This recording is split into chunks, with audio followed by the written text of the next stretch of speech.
7. Over the years, we've been to our share of car shows, and we must admit that a lot of automotive events are pretty much the same old thing. A few old cars, some greasy hot dogs, and maybe plastic trophies.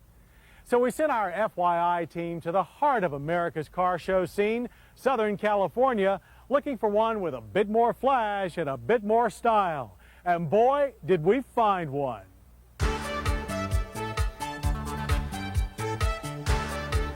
Without a doubt, Los Angeles is one of the most exciting cities in the world.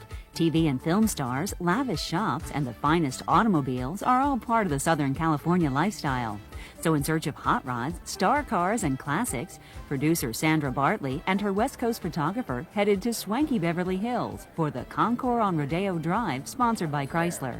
First stop, cars of the rich and famous. We're here with Bruce Meyer, owner of this beautiful 1956 Mercedes-Benz, previously owned or once owned by Clark Gable. Tell us about the history of this car and some of the more interesting facets of it.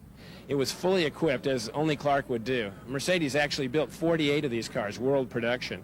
Gary Cooper had one, Clark Gable, Judy Garland. It was a very, very expensive car, very rare, and all handmade, just for royalty and stars.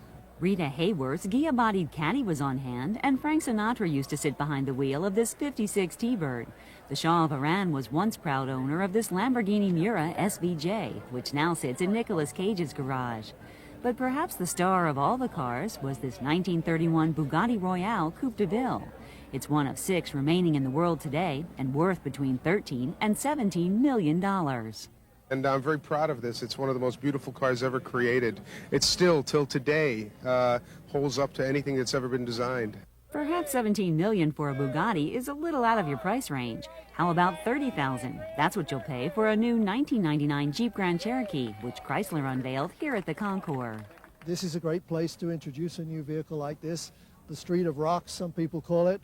And this is a vehicle that's certainly at home climbing over the rocks of the Rubicon Trail, as it is cruising the boulevards of Southern California. Here we are with George Barris, and he is one of the innovators of the original hot rod. How do you feel that you look at a 1999 mellow yellow Prowler like this? Well, it's quite exciting, mainly because we pioneered the hot rod, but what really does the job is that Tom Gale from Chrysler, the designer of this Prowler, just shows you that carrying on into this century, the public loves hot rods. They love custom cars. The public just plain loves automobiles. By the end of the day, roughly 20,000 car admirers had lined the streets of Beverly Hills, entertained by local musicians and the finest automobiles. In our opinion, no better way to pass the day.